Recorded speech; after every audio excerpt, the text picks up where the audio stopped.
எரேமியா தீர்க்க தரிசன புத்தகம் 6ஆம் அதிகாரம் 19ஆம் வசனம். பூமியே கேள், இந்த ஜனங்கள் என் வார்த்தைகளை கேளாமல் இருந்து. அப்படியே நிறுத்துங்க. நாம் ஆசீர்வதிக்கப்படாததுக்கு பெரிய டிராபேக் என்ன தெரியுமா? ஜனங்கள் எதை கேட்கலையா? வார்த்தைகளை கேட்கவில்லை. யார் வார்த்தை கேட்கல? திரும்ப அந்த முதல் பகுதியை வாசிப்போம். இந்த ஜனங்கள் என் வார்த்தைகளை கேளாமல் இருந்து. என்ன சொல்றது? இந்த ஜனங்கள் என் வார்த்தைகளை கேளாமல் இருந்து என் நியாய பிரமாணத்திற்கு செவி கொடாமல் அதை வெறுத்து விடுகிறார்கள். அவர்கள் மேல் நான் அவர்கள் நினைவுகளின் பலனாகிய தீங்கை வர பண்ணுவேன். நம்ம நினைப்பு தான் எல்லாத்துக்கும் காரணமே. பக்கத்தில் கைப்பிடிச்சு சொல்லுங்க, நான் என்ன நினைக்கிறேனோ அதுதான் எனக்கு வரும். நல்லது நினைச்சா நல்லது நடக்கும், தப்பாக நினச்சா நல்லது நடக்கிற மாதிரி தெரியும், ஆனால் தப்பாக தான் வந்து முடியும். ஆமென். எத்தனை பேருக்கு புரியுது? ஆண்டவர் சொல்கிறாரு, நீங்கள் என் வார்த்தையை நீங்கள் கேட்கலன்னா, நீங்கள் என் நியாயப்பிரமாண வசனத்துக்கு நான் கொடுத்த வசனத்துக்கு செவி கொடுக்கலன்னா, நீங்கள் கேளாமல் இருந்து செவி கொடுக்காமல் இருந்தீங்கன்னா உங்கள் நினைவுகளின் பலனை தான் நான் உங்களுக்கு தருவேன். எத்தனை பேருக்கு ஆசை நான் ஆண்டவர் நினைவின் பலனாகிய ஆசீர்வாதத்தை பெற்றுக்கொள்ளணும்? எத்தனை பேர் வாஞ்சியோடு கேட்க போறீங்க? என் ஆண்டவர் நினைவுகளின் பலனாகிய ஆசீர்வாதத்தை நான் பெற்றுக்கொள்ளணும். ஏனென்றால் வேதம் சொல்லுகிறது, இஸ்ரவேலரை ஆசீர்வதிப்பதே தேவனுக்கு பிரியம். அப்போ அவருடைய நினைவு என்ன? தம்முடைய ஜனங்களை ஆசீர்வதிப்பது, தம்முடைய ஜனங்களை ஆசீர்வாதமாய் வாழ வைப்பது, தம்முடைய ஜனங்களை சுகமாய் பலனாய் இருக்க வைப்பது. உலகத்தில் இருக்கிற எல்லா ஜனங்களை விட தேவனுடைய பிள்ளைகள் ஆசீர்வதிக்கப்பட்டவர்களாக இருக்கணும். அதுதான் அவருடைய நினைவு. ஒரு அல்லேலூயா சொல்ல மாட்டீங்களே? ஒரு ஆமீன் சொல்லலாமே? நம்ம ஆண்டவர் நம்ம மேலே வச்சிருக்கிற நினைவு என்ன தெரியுமா? என் பிள்ளைகள் நான் என்ன செய்யணும்? என் ஜனங்களை நான் என்ன செய்யணும்? ஆசீர்வதிக்கணும். அதனால தான் அவர் ஒவ்வொரு ஜபத்துக்கும் அவர் வரார். நீங்கள் கூடும்போதெல்லாம் அவர் ஏன் வராரு தெரியுமா? அவங்கள ஆசீர்வதிக்கணும். என் பிள்ளைகளுக்கு என்னுடைய ஆசீர்வாதம் இருக்கணும். ஆனால் நம்ம அதை விட்டுட்டு உலகத்தில் இருக்கிற பெரியவாக்கிட்டெல்லாம் போய் என்ன பண்ணிக்கிறோம்? என்ன ஆசீர்வதிங்கோ, என்ன ஆசீர்வதிங்கோ அப்படி என்ன பண்ணுறோம்? நம்ம போய் ஆசீர்வாதம் வாங்கிறதுக்கு மனுஷன் கால்களில் போய் விழுகிறோம். ஆனால் ஆசீர்வதிக்கிறவர் ஒருவர் மாத்திரம்தான். அவர் வானத்தையும் பூமியும் படைத்த கர்த்தரால் நீங்கள் ஆசீர்வதிக்கப்பட்டவர்கள். வானத்தையும் பூமியும் படைத்த கர்த்தரால் நீங்கள் எல்லாரும் ஆசீர்வதிக்கப்பட்டவர்கள். வானத்தையும் பூமியும் படைத்தவரால் மட்டும்தான் நம்ம ஆசீர்வாதமாய் வாழ முடியும். அந்த ஆசீர்வாதத்தை பெற்றுக்கொள்ள வேண்டுமானால் முதல் காரியம் என்ன தெரியுமா?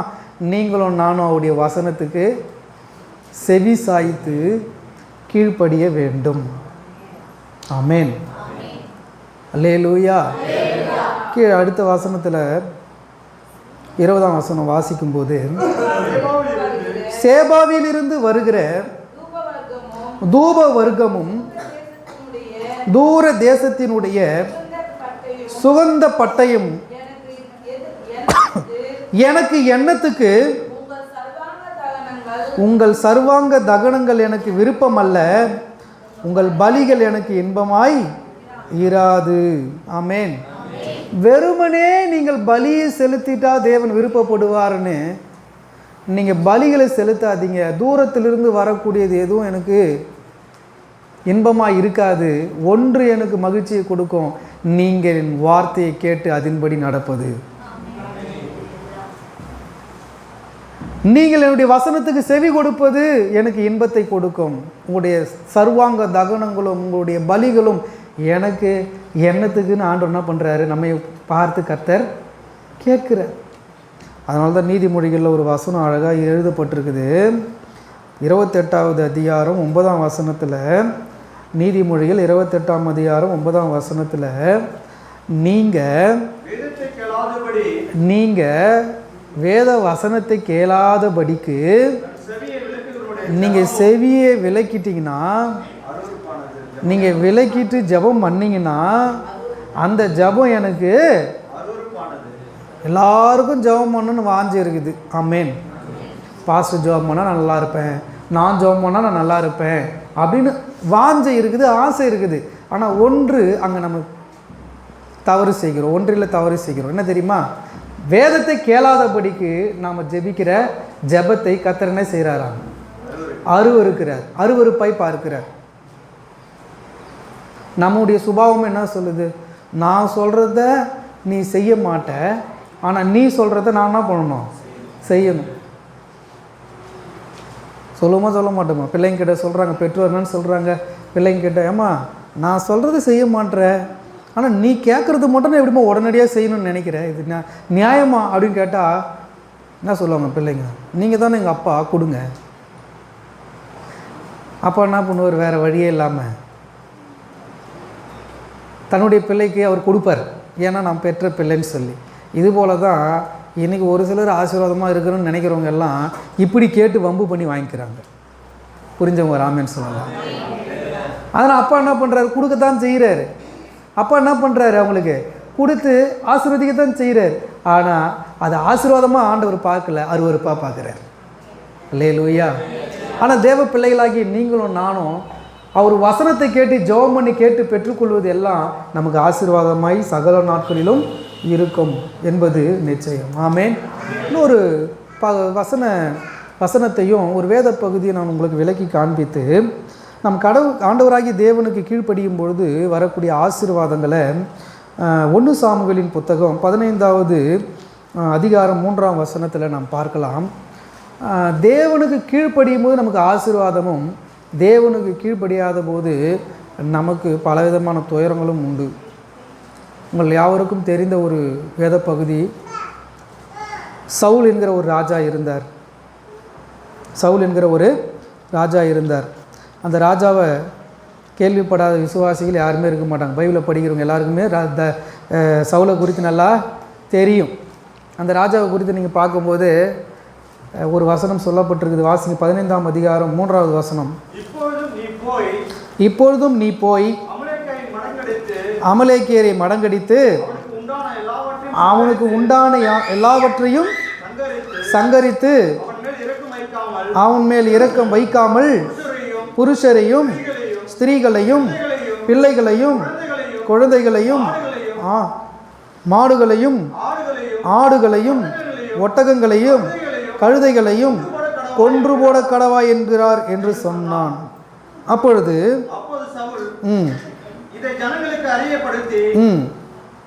தெலாயிமிலே அவர்களை தொகை பார்த்தான். அவர்கள் 2 லட்சம் காலாட்களும் யூதா ஜனங்கள் 10,000 பேருமாய் இருந்தார்கள். சவுல் அமலேக்கூடிய பட்டணம் மட்டும் வந்து பள்ளத்தாக்கிலே ஒரு பதிவிடையை வைத்தான். ஒரு ஆமென் சொல்லுங்களேன்.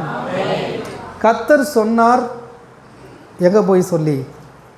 அமலேக்கை மடங்கடிப்பதற்கு, அவங்களை சங்கரிப்பதற்கு, அவன் மேல் இரக்கம் வைக்காமல் புருஷரையும் ஸ்திரீகளையும் பிள்ளைகளையும் குழந்தைகளையும் மாடுகளையும் ஆடுகளையும் ஒட்டகங்களையும் கழுதைகளையும் கொன்று போட கடவாய் என்கிறார் என்று சொன்னான்.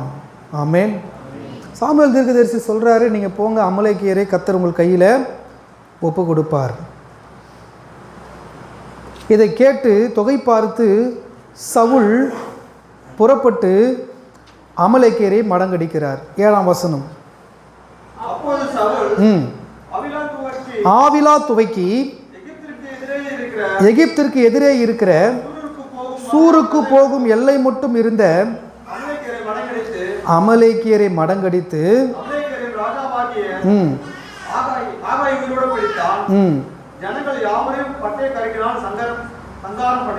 சங்காரம் பண்ணினான். சவுலும் ஜனங்களும் ஆகாகையும் ஆடு மாடுகளின் முதல் தரமானவைகளையும் 2ஆம் தரமானவைகளையும் அழித்து போட மனதில்லாமல் தப்ப வைத்து அற்பமானவர்களும் உதவாதவர்களுமான சகல வஸ்துக்களையும் முற்றிலும் அழித்து போட்டான். அல்லேலூயா.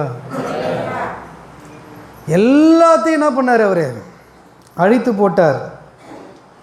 எதெல்லாம் அழித்து போட்டார்? எல்லாத்தையும் அழித்து போட்டார். அப்படி தானே போட்டிருக்குதே.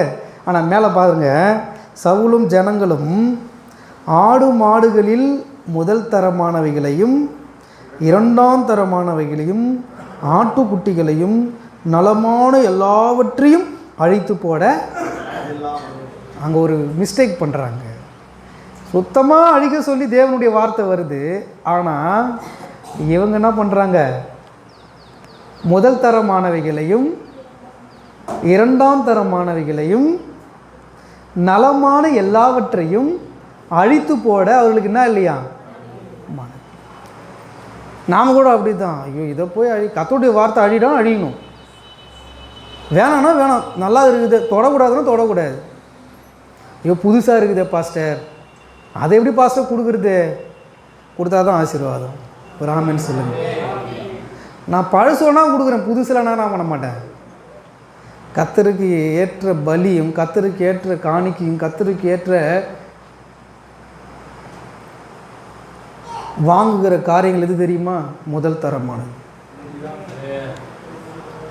ஆபேல் முதல் தரமானதை தான் கர்த்தருக்கு என்று கொடுத்தான். கர்த்தர் அவனுடைய காணிக்கை என்ன பண்ணாரா? அங்கீகரித்தார். ஆனால் காயினும் தன் பயிரிட்டவைகளில் சிலதை என்ன பண்ணாரா? கொண்டு வந்தார்னு எழுதப்பட்டிருக்குது. ஆகவே ஆண்டுடைய பிள்ளைகளாகிய நீங்களும் நானும் ஒரு காரியத்தை நன்றாய் புரிந்து கொள்ளணும். தேவனுக்கு முதல் தரமானதை கொடுக்கணும். அதே தேவன் முதல் தரமானதை அழிக்க சொன்னால் அழிச்சிடணும்.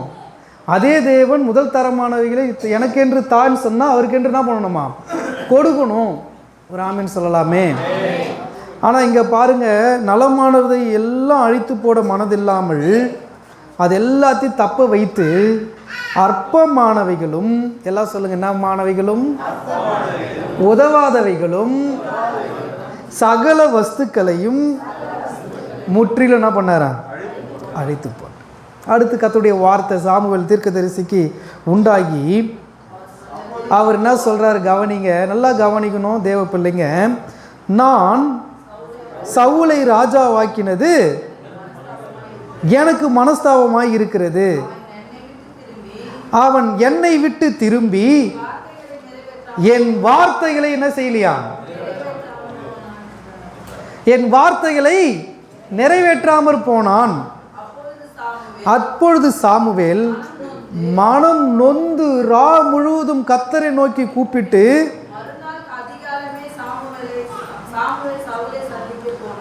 மனசு தாங்க முடியல. தீர்க்கதரிசிக்கு ஆண்டவர் என்ன சொல்லிட்டாரு?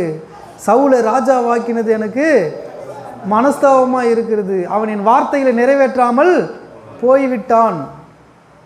என் வார்த்தையை அவன் விட்டு விட்டான். ஆகவே சவுலை ராஜாவாக்கினது எனக்கு மனஸ்தாபமாக இருக்கிறதுன்னு சொன்ன உடனே என்ன பண்ணுறதுன்னு தெரியாமல் ஆண்டுடைய பாதத்தில் தீர்க்கதரிசி ஜெபம் பண்ணிட்டு ரா முழுதும் அவரோடு செலவிட்டுட்டு அதிகாலமே சவுலை சந்திக்க போய், அப்பொழுது சவுல் கர்மேலுக்கு வந்து தனக்கு ஒரு ஜெயஸ்தம்பம் நாட்டி பின்பு பல இடங்களில் சென்று கில்காலுக்கு போனான் என்று சாமுவேலுக்கு அறிவிக்கப்பட்டது. பார்த்தா அவர் இங்கே இல்லை. யார் இல்லை? ராஜா இல்லை. ராஜா தனக்கென்று ஒரு ஜெயஸ்தம்பத்தை ஸ்தாபிக்கிறதுக்கு எங்கே போயிருக்கிறாரு?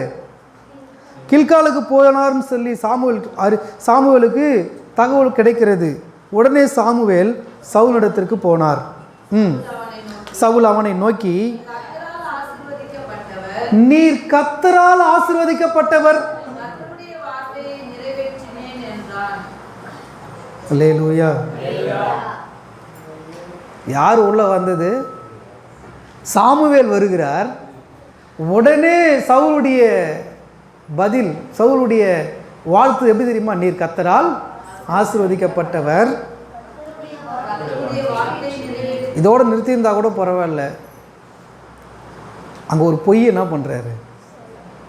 என்னன்னு சொல்கிறாரு? நான் கர்த்தருடைய வார்த்தையை நிறைவேற்றினேன். கர்த்தர் நிறைவேற்ற சொன்னார், அழிக்கத்தானே சொன்னார். ஆனால் இவர் பொய் சொல்கிறார். என்ன சொல்கிறார்? நான் கர்த்தருடைய வார்த்தையை நிறைவேற்றினேன். அதற்கு சாமுவேல், அப்படியானால் என் காதுகளில் விழுகிற ஆடுகளின் சத்தமும் எனக்கு கேட்கிற மாடுகளின் சத்தமும் என்ன என்றான். ஆமென். பாஸ்டருக்கு மறைச்சு வச்சிடலாம், தீர்க்கதரிசிக்கு மறைச்சு வச்சிடலாம். ஆமென். கர்த்தருக்கு எதையும் மறைக்க, வீட்டாருக்கு மறைக்கலாம், நாட்டுக்கே கூட சில வேலைகளை மறைக்கலாம். ஆனால் கர்த்தருக்கு மறைவானது ஒன்று இந்த உலகத்தில் இல்லை. தீர்க்கதரிசி போன உடனே அந்த காதின் சத்தம் என்ன கேட்குதுன்னு தெரியுமா? ஆடு சத்தம் கேட்குது, மாடு சத்தம் கேட்குது. என்ன? அதற்கு சவுலுடைய பதில், அமலேக்கியரிடத்திலிருந்து அவைகளை கொண்டு வந்தார்கள். ஜனங்கள் ஆடு மாடுகளில் நலமானவைகளை உம்முடைய தேவனாகிய கர்த்தருக்கு பலியிடும்படிக்கு தப்ப வைத்தார்கள், மற்றவைகளை முற்றிலும் அழித்து போட்டோம் என்றான். அப்பொழுது சாமுவேல், அந்த பேச்சை விடும், சும்மா மேலும் மேலும் என்ன பண்ணிட்டு இருக்காதீங்க, எனக்கு நலமானது பேசாதீங்க. விசுவாசிகளாக என்னையும் கூட ஊழியக்காரர்கிட்ட மற்ற விசுவாச பிள்ளைகளோடு பேசும்போது எப்படி பேசணும்? ஜாக்கிரதையாக பேசணும். நம்முடைய தவறை மறைக்கிறதுக்கு இங்கே ட்ராமா நடத்த கூடாது. அது யாருக்கும் தெரியாதுன்ற மாதிரி நம்ம நல்ல வார்த்தைகளை உபயோகிக்கிறோம்னு நினச்சி பேசக்கூடாது. காரணம் என்ன தெரியுமா? கர்த்தருக்கு எல்லாம் தெரியும். தம்முடைய தீர்க்கதரிசிகளுக்கு எல்லாம் கர்த்தர் தெரியப்படுத்துவார், தம்முடைய ஊழியக்காரருக்கு கர்த்தர் தெரியப்படுத்துவார். அப்படி தெரியப்படுத்தப்பட்டால் வெட்கப்பட வேண்டியது யாராக இருக்கும்? நீங்களும் நானுமாகத்தான் இருக்கும். கர்த்தருடைய வார்த்தையை கேட்கணும், கர்த்தருடைய வார்த்தையின்படி வாழ நம்மை ஒப்பு கொடுக்கணும். எந்த தேவ பிள்ளை கர்த்தருடைய வசனத்துக்கு தன்னை கீழ்ப்படி ஒப்பு கொடுக்கிறதோ அதுதான் கர்த்தர் ஆசீர்வதிக்கிற நல்ல பிள்ளை. கீழ்ப்படியாதது ஆசீர்வதிச்சா அதனால் குடும்பத்துக்கும் தொல்லை, சபைக்கும் தொல்லை, ஆண்டவருக்கும் தொல்லை. ஆமென். பாருங்கள், அப்போ பாருங்கள், கவனிங்க. அப்போது மற்றவர்களை முற்றிலும் அழித்து போட்டோம் என்றான். அப்பொழுது சாமுவேல் அந்த பேச்சை விடும், கர்த்தர் இந்த ராத்திரியில் எனக்கு சொன்னதை உமக்கு அறிவிக்கிறேன். நீர் உம்முடைய பார்வைக்கு சிறியவராய் இருந்தபோது அல்லவோ இஸ்ரவேல் கோத்திரங்களுக்கு தலைவரானீர். கர்த்தர் உம்மை இஸ்ரவேலின் மேல் ராஜாவாக அபிஷேகம் பண்ணுவித்தாரே. இப்போதும் கர்த்தர், நீ போய் அமலேக்கியராகிய அந்த பாவிகளை சங்கரித்து அவர்களை நிர்மூலமாக்கி தீரும் மட்டும் அவர்களோடு யுத்தம் பண்ணு என்று சொல்லி உம்மை அந்த வழியாய் அனுப்பினார். உன்னை என்னதுக்கு அமிச்சாரு? நீ போய் மொத்தத்தையும் அழிச்சிட்டு வான்னு சொல்லி தான் உன்னை என்ன பண்ணாரு? உன்னை அவர் அனுப்பினார். ஆனால் நீர் என்ன செய்தீர்?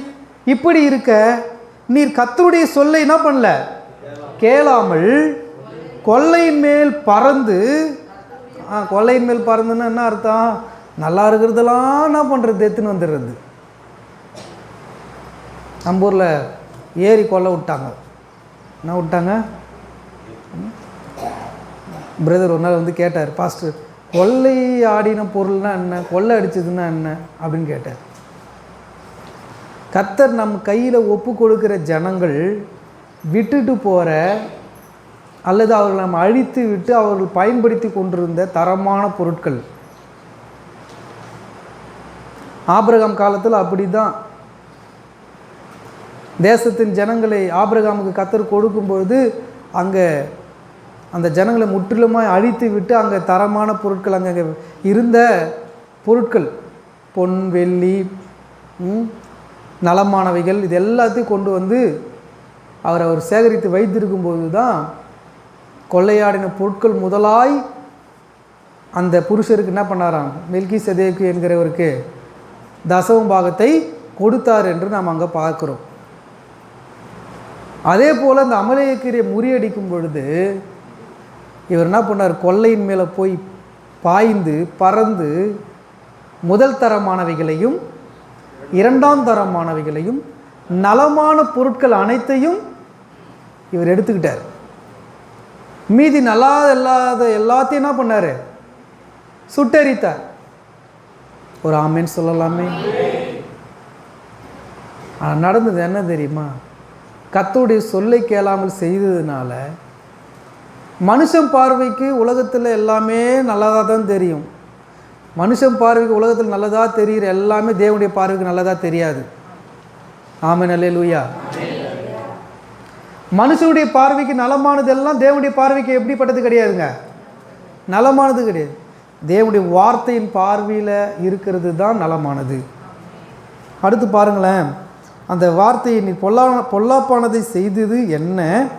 சவுல் சாமுவேலை நோக்கி, நான் கர்த்தருடைய சொல்லை கேட்டு கர்த்தர் என்னை அனுப்பின வழியாய் போய் அமலேக்கின் ராஜாவாகிய ஆகாகை கொண்டு வந்து அமலேக்கியரை சங்காரம் பண்ணினேன். ஜனங்களோ உம்முடைய தேவனாகிய கர்த்தருக்கு கில்காலிலே பலியிடுகிறதற்காக கொல்லையிலே சாபத்தீடாகும் ஆடு மாடுகளை பிரதான மாடுகளை பிடித்து கொண்டு வந்தார்கள் என்றான். இங்கேயும் ஒரு பொய். என்ன பொய்?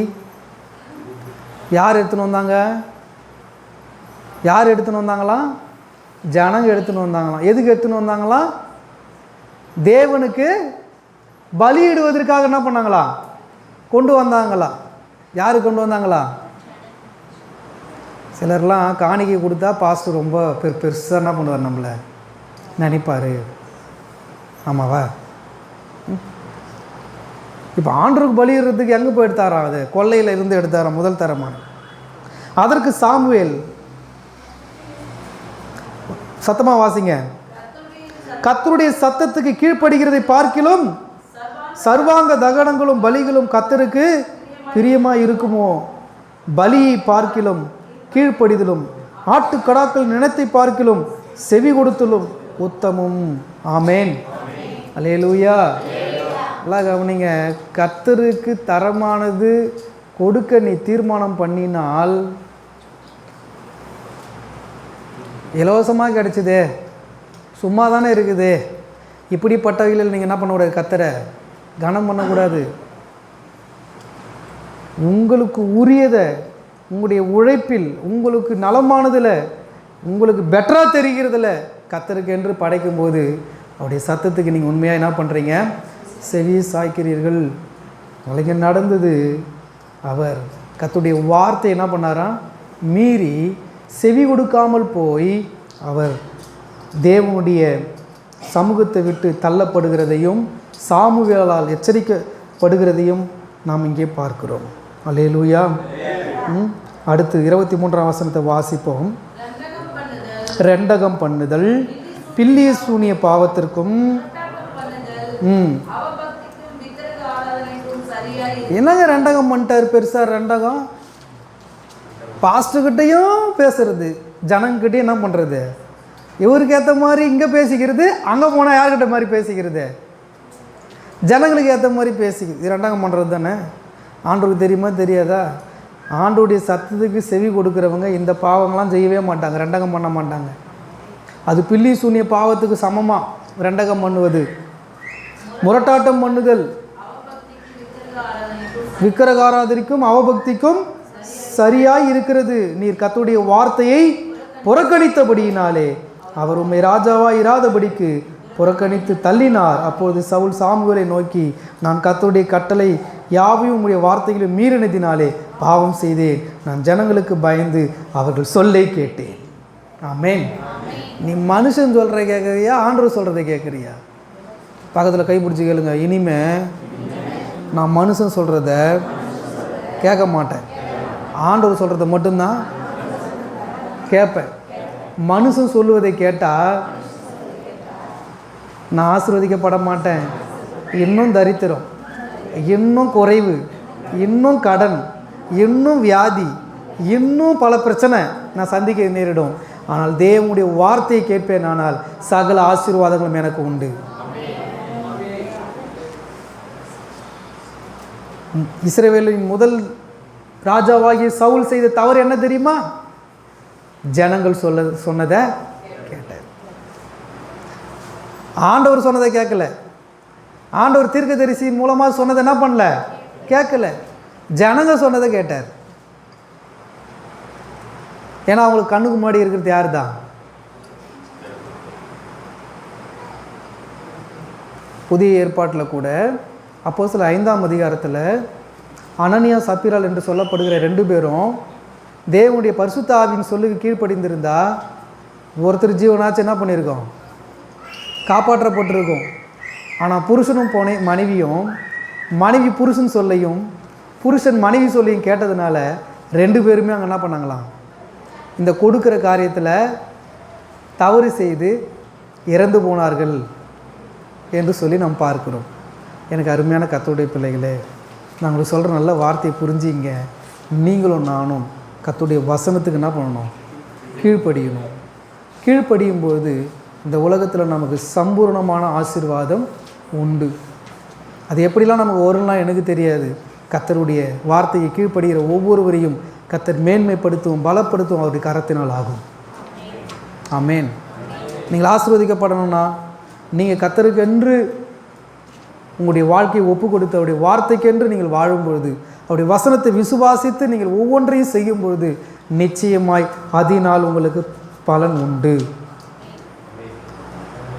அதனால் உங்களுக்கு ஆசீர்வாதம் உண்டு. ஆமென், அல்லேலூயா. ஆனால் அதை சவுல் பாவம் செய்தேன்னு சொல்லி அறிக்கை செய்த போதிலும், நான் விட்டு விடுகிறேன் என்று சொன்ன போதிலும், இப்போதும் நீர் என் பாவத்தை மன்னித்து நான் கர்த்தரை பணிந்து கொள்ளும்படிக்கு என்னோட கூட திரும்பி வாரும் என்றான். நீதிமொழிகள் என்ன வாசித்தோம்? என் வார்த்தையை கேளாதபடி ஏறெடுக்குகிறவனுடைய ஜபம் அருவருப்பானது. நீ திரும்ப திரும்ப நீ சாமுவேலை கூப்பிட்டா வந்துடுவாரா? திரும்பி வாரும் என்றான். சாமுவேல் சவுலை பார்த்து, நான் உம்மோட கூட திரும்பி ஒரு முறை மன்னிக்கலாம், 2 முறை மன்னிக்கலாம், ஒரு முறை உங்களுக்கு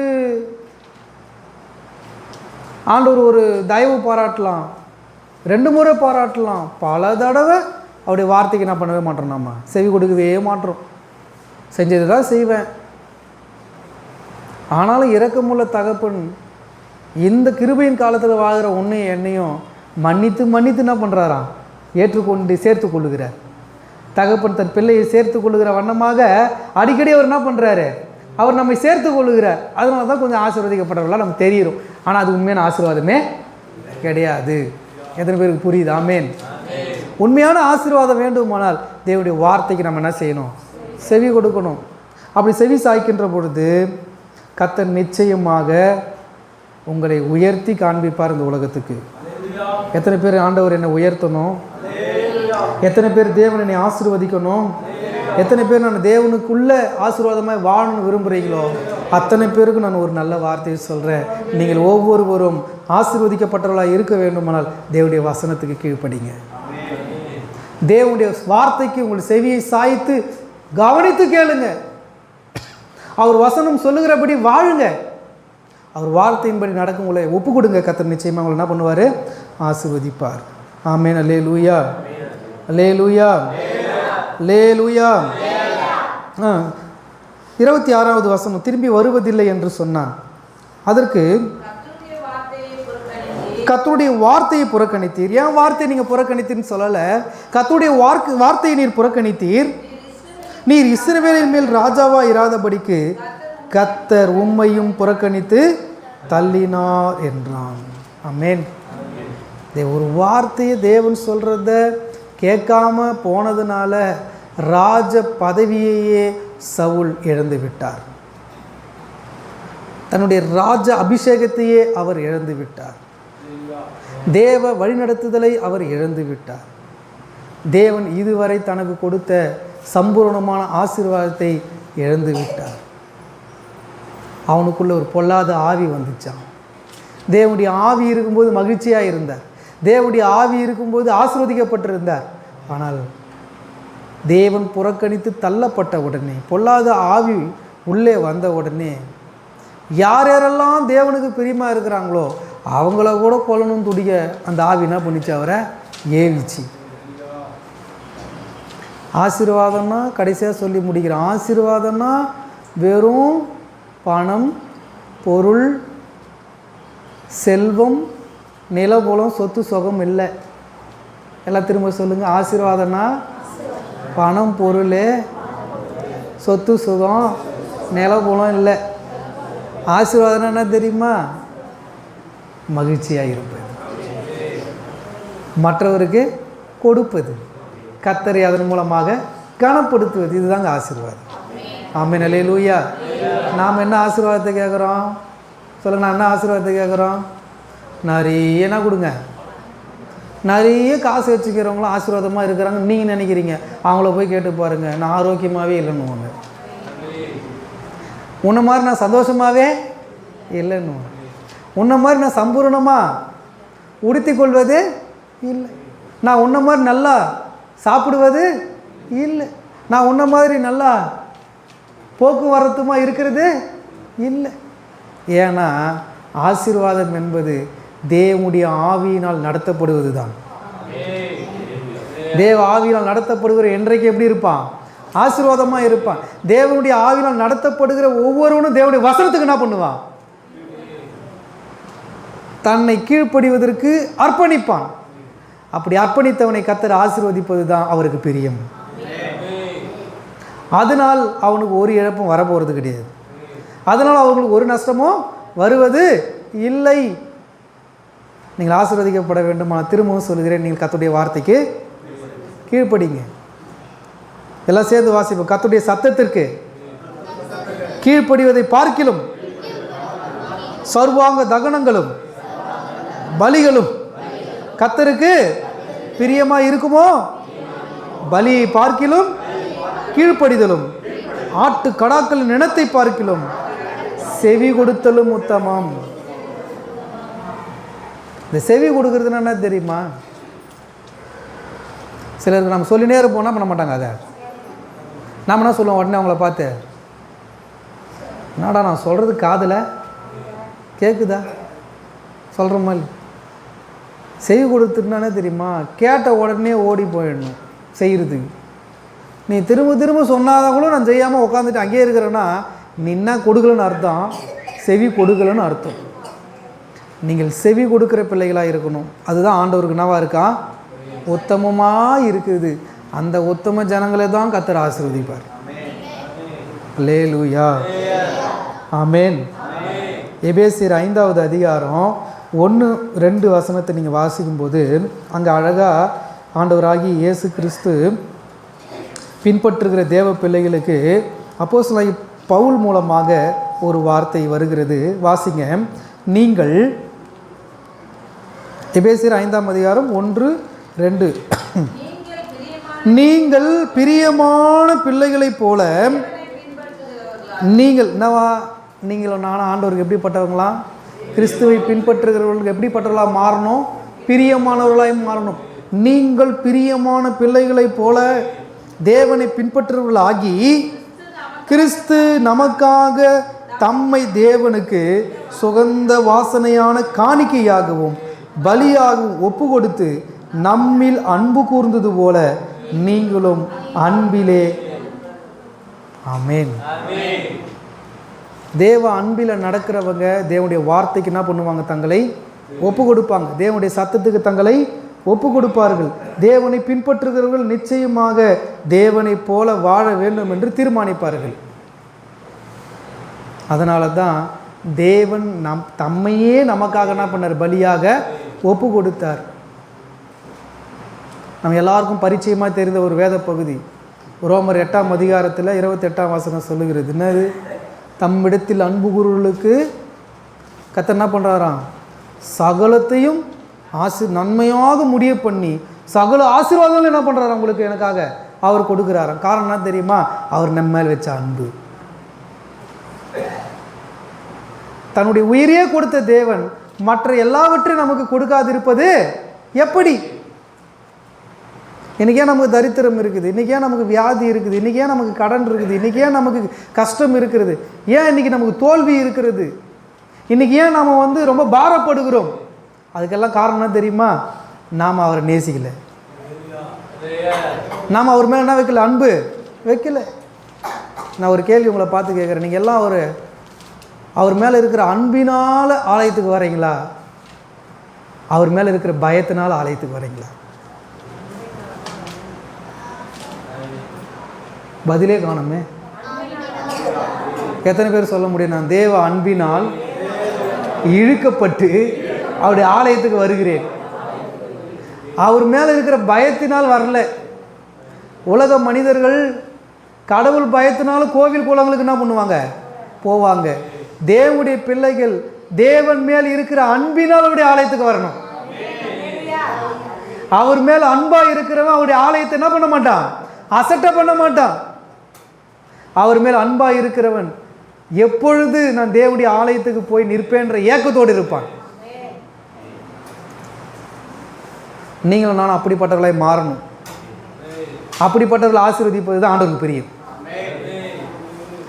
தேவனுடைய வார்த்தைக்கு கீழ்ப்படுகிறது மாத்திரமல்லங்க, அதை செயல்படுத்துவதற்கு தீர்மானிக்கிற, அதை செயல்படுத்துவதற்கு தீவிரம் காட்டுகிற ஒவ்வொருவரையும் தேவன் ஆசீர்வதிப்பார். அதனால தாங்க அவருக்கு பிரயோஜனம் உண்டு. சும்மா இருக்கிறவங்களை ஆசீர்வதிச்சுன்னா பிரயோஜனம் ஆண்டவருக்கு. தனக்காகவே வாழணும்னு நினைக்கிறவங்களை ஆசீர்வதிச்சு ஆண்டவருக்கு என்ன பிரயோஜனம்? ஆமென். நம்ம ரட்சிக்கப்பட்டதே மற்றவர்களுக்கு நம்ம ஆசீர்வாதமாக இருப்பதற்காகத்தான். கர்த்தர் தம்முடைய உயிரை நமக்கு கொடுத்ததே நாம் மற்றவர்களுக்கு ஆசீர்வாதமாக போய் இருக்கணும். வெறும் பணத்திலும் பொருள் இல்லைங்க, அப்படி நல்ல வார்த்தையில் கூட நம்ம ஆசீர்வாதமாக இருக்கணும்.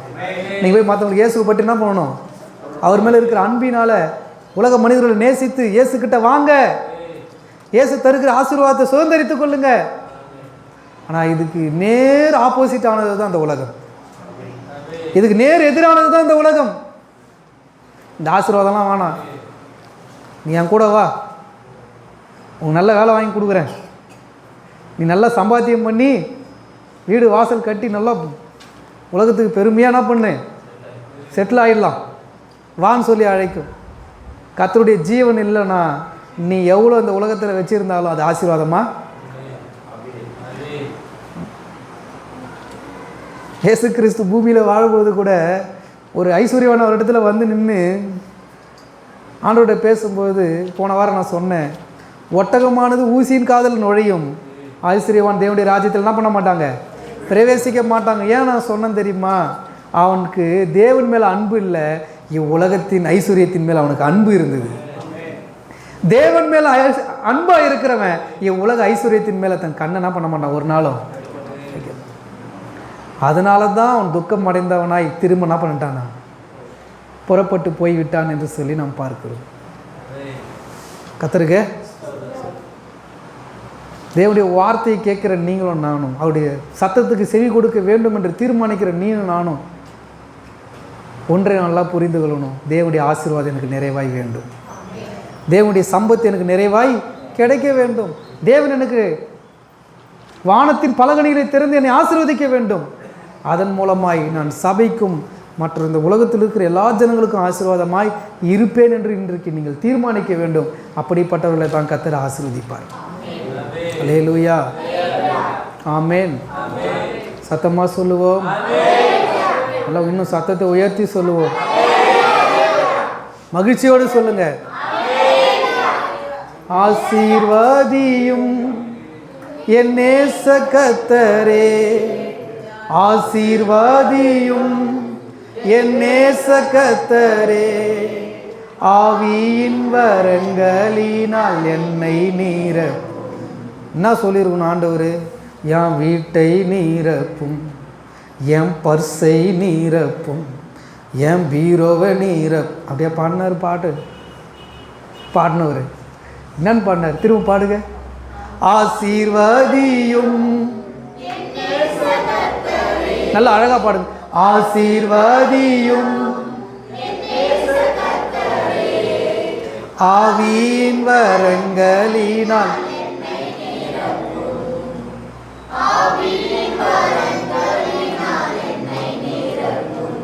ஆவியின் வரங்கள் உனக்குள்ள இருந்தா நீ ஆசீர்வாதமா இருப்ப.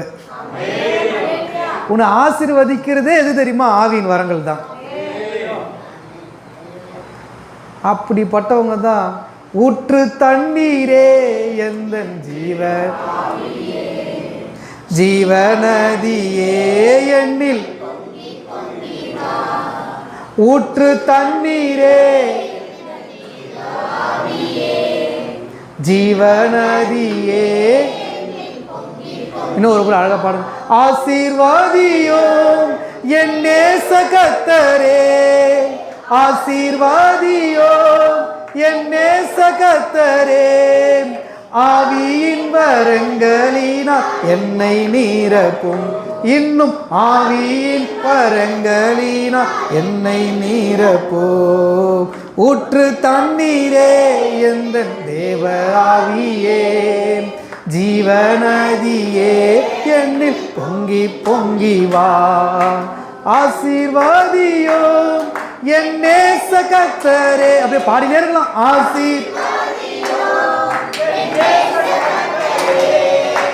ஆவியின் வரங்களினால்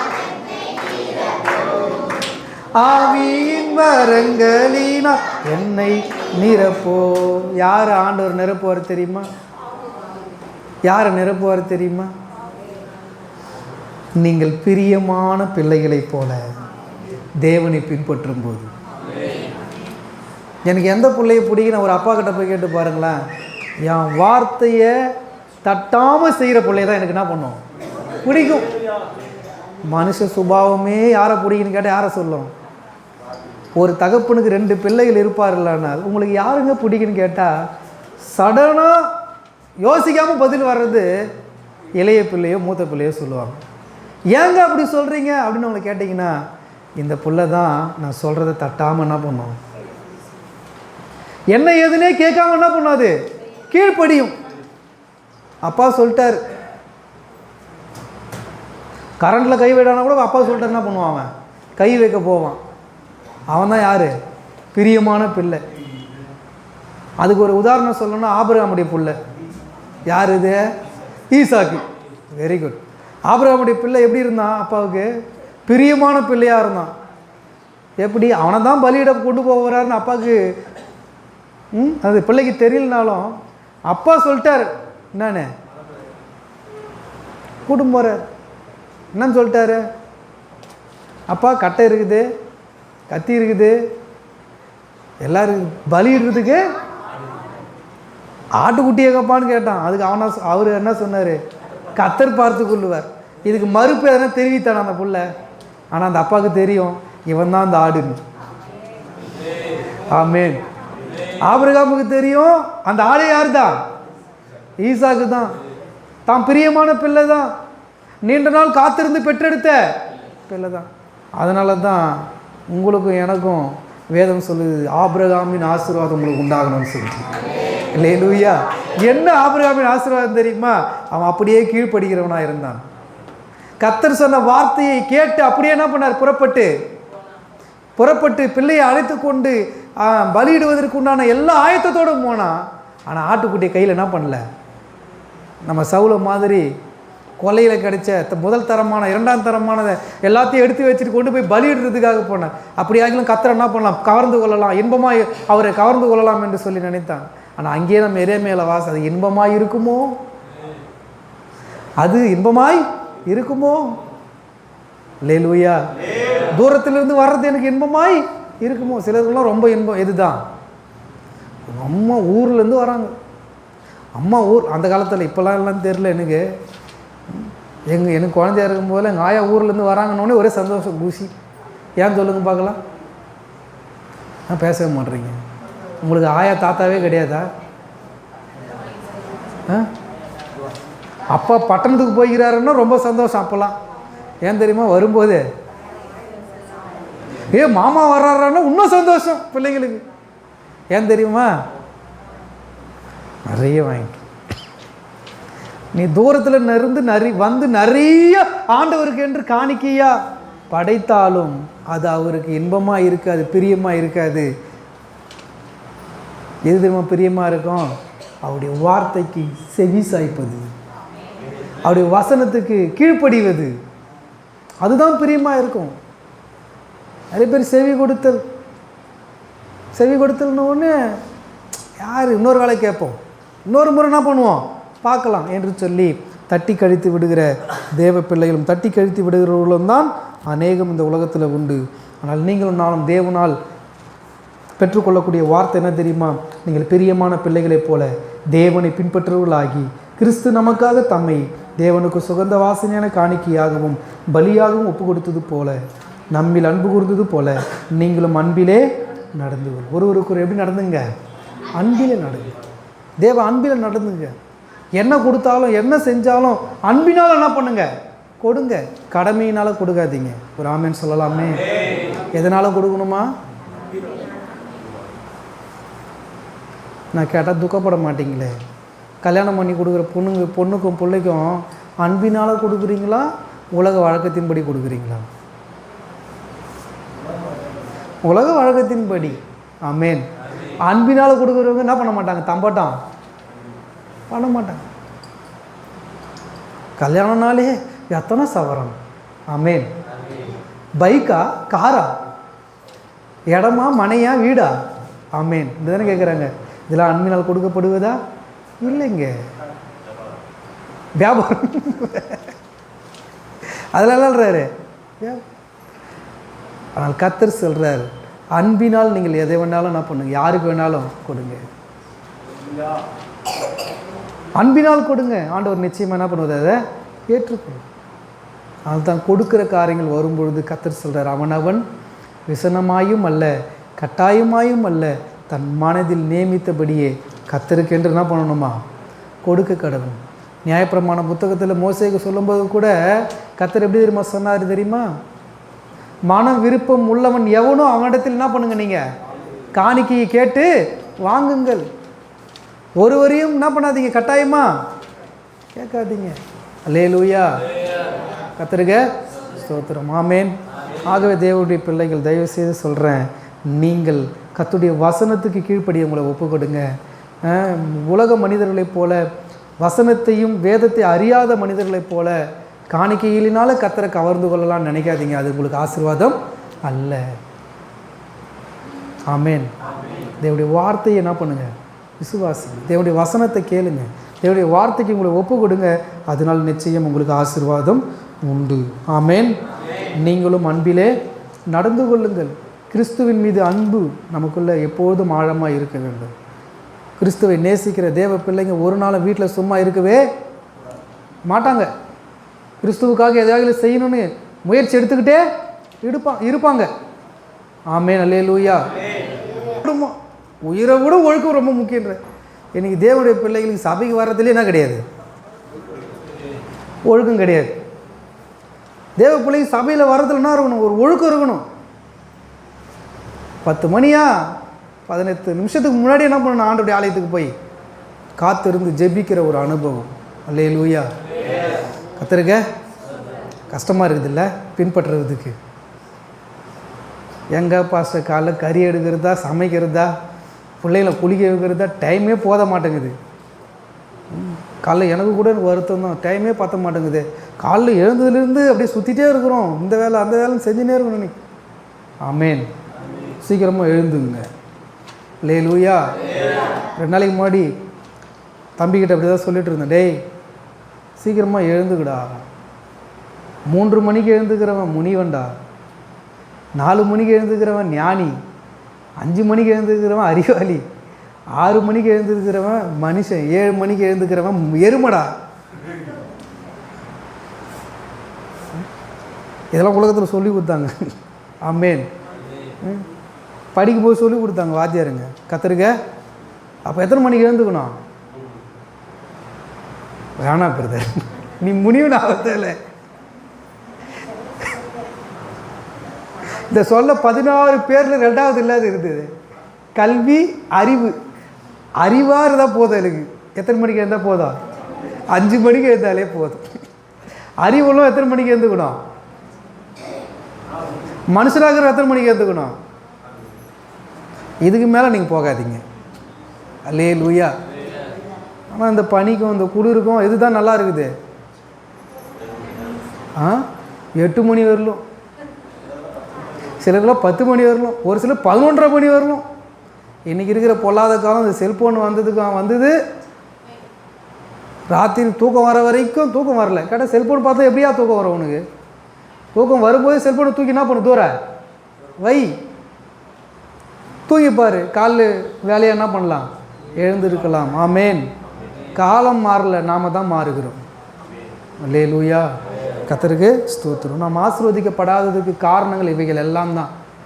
காலையில் எழுந்து நேரப்பட வேலையில் ஆண்டவருடைய சமூகத்துக்கு போய் ஜெபித்து, ஆண்டவரே நான் ஜெயம் பெற வேண்டும், இந்த நாளில் நான் என்ன பண்ணணும், ஜெயத்தோடு முடிக்க வேண்டும் என்று சொல்லி தேவ சமூகத்தில் காத்திருந்து தேவ ஆசீர்வாதத்தை காலையிலே ஆவியினால் பெற்றுக்கொண்டு, அதனால தான் பாடும்போது கூட சொன்னேன், ஆசீர்வதியும் நேச கர்த்தரே, ஆவியின் வரங்களினால் என்னை நிரப்பும். இந்த நாளிலே ஆவியின் வரங்களை எனக்கு தாங்க ஆண்டவரே. என் சூழ்நிலையில், என் வேலையில், என் படிப்பில், நான் இருக்கிற இடத்துல, நான் எங்கே போனாலும் எனக்கு உங்களுடைய வரத்தினால மேற்கொள்ளக்கூடிய துணிவை எனக்கு தாங்க ஆண்டவரே. ஆமேன். நான் முயற்சிக்கிறதுல வெற்றி அடைய கர்த்தர் எனக்கு உங்களுடைய கேளுங்க. நிச்சயமாக கர்த்தர் நமக்காக தம்முடைய பலகணிகளை, வானத்தின் பலகணிகளை திறந்து இடம் கொள்ளாமல் போக மட்டும் உன்னையும் என்னையும் கர்த்தர் ஆசீர்வதிப்பார். ஆமேன். சவுலை போல நம்ம அவருடைய வார்த்தைக்கு செவி சாய்க்காமல் காரணங்களுக்கு மேலே காரணங்களை அடுக்கி கொண்டு நாம் வாழாதபடி நாம் கர்த்தருடைய வார்த்தையை கேட்பதற்கு நம்மை ஒப்பு கொடுத்து வாழ்வோம். நிச்சயம் கர்த்தர் உங்களை ஆசீர்வதிப்பார். முழங்கால் படிட்டு தேவ சமூகத்தில் ஜெபிக்கலாம். ஆண்டவரே, இந்த நாளுக்காக நன்றி செலுத்துகிறோம். கேட்ட வார்த்தையின்படி எங்களை வாழ ஒப்பு கொடுக்கிறோம். எங்களை ஆசீர்வதியும் ஆண்டவரே, எங்களை ஆசீர்வதியும் ஆண்டவரே, ஆசீர்வதியும் ஆண்டவரே, எங்களை ஆசீர்வதியும் ஆண்டவரே. இஸ்ரவேலை ஆசீர்வதிப்பதே உமக்கு பிரியம் ஆண்டவரே. ஆண்டவரே, நாங்கள் தொடர்ந்து ஆசீர்வதிக்கப்பட்ட சந்ததியாய், நாங்கள் தொடர்ந்து இந்த உலகத்தில் ஆசீர்வாதமாய் வாழக்கூடியவர்களாய் எங்களை ஒப்பு கொடுக்கிறோம். எத்தனை பேர் சொல்ல போறீங்க? எங்களை ஒப்பு கொடுக்கிறோம் ஆண்டவரே. உம்முடைய வசனத்துக்கு கீழ்ப்படி எங்களை ஒப்பு கொடுக்கிறோம் ஆண்டவரே. உம்முடைய வார்த்தைக்கு கீழ்ப்படி எங்களை அர்ப்பணிக்கிறோம் ஆண்டவரே. உம்முடைய வசனத்தின்படி ஆண்டவர் இந்த பூமியில் வாழ்ந்து ஆண்டவர் அநேகருக்கு ஆசீர்வாதமாக இருக்க எங்களை அர்ப்பணிக்கிறோம் ஆண்டவரே. தொடர்ந்து கர்த்தர் நீர் எங்களை நடத்தும். கர்த்தர் நீர் எங்களுக்கு பெரிய காரியங்களை செய்யும். சகல துதியும் கனமும் மகிமையும் உமக்கே நாங்கள் ஏறெடுக்கிறோம். இயேசு கிறிஸ்துவின் நாமத்தில் வேண்டிக் கொள்கிறோம், எங்கள் ஜீவனுள்ள நல்ல பிதாவே. ஆமென். பரமண்டலங்களில் இருக்கிற எங்கள் பிதாவே, உம்முடைய நாமம் பரிசுத்தப்படுவதாக, உம்முடைய ராஜ்யம் வருவதாக, உம்முடைய சித்தம் பரமண்டலத்தில் செய்யப்படுகிறது போல பூமியிலேயும் செய்யப்படுவதாக. எங்களுக்கு வேண்டிய ஆகாரத்தை இன்று எங்களுக்கு தாரும். எங்கள் கடனாளிகளை நாங்கள் மன்னிக்கிறது போல எங்கள் கடன்களை எங்களுக்கு மன்னியும். எங்களை சோதனைக்குட்பட பண்ணாமல் தீவின்று ரசித்துக் கொள்ளும். ராஜ்யமும் வல்லமையும் மகிமையும் என்றென்றைக்கும் உம்முடையவைகளே. ஆமென். தேவரீர் என்னை ஆசீர்வதித்து என் எல்லையை பெரிதாக்கி உமது கரம் என்னோடு இருந்து தீங்கு என்னை துக்கப்படுத்தாதபடிக்கு அதற்கு என்னை விலக்கி காத்தருளும். என் ஆத்துமாவே கர்த்தரை ஸ்தோத்திரி, என் முழுமே பரிசுத்த நாமத்தை ஸ்தோத்திரி. என் ஆத்துமாவே கர்த்தரை ஸ்தோத்திரி, கர்த்தர் செய்த சகல உபகாரங்களையும் மறவாதே. அவரின் அக்கிரமங்களை எல்லாம் மன்னித்து நோய்களை எல்லாம் குணமாக்கி பிராணை அழிவுக்கு விலக்கி மீட்டு கிருபையினாலும் இரக்கத்தினாலும் முடிசூட்டி நன்மையால் வாயை திருப்தியாக்குகிறார். கழுகுக்கு சமானமாய் என் வயது திரும்ப வாழ வயது போலாகிறது. ஆமேன். ஒரு 3 அல்லேலூயா சொல்லுவோம்.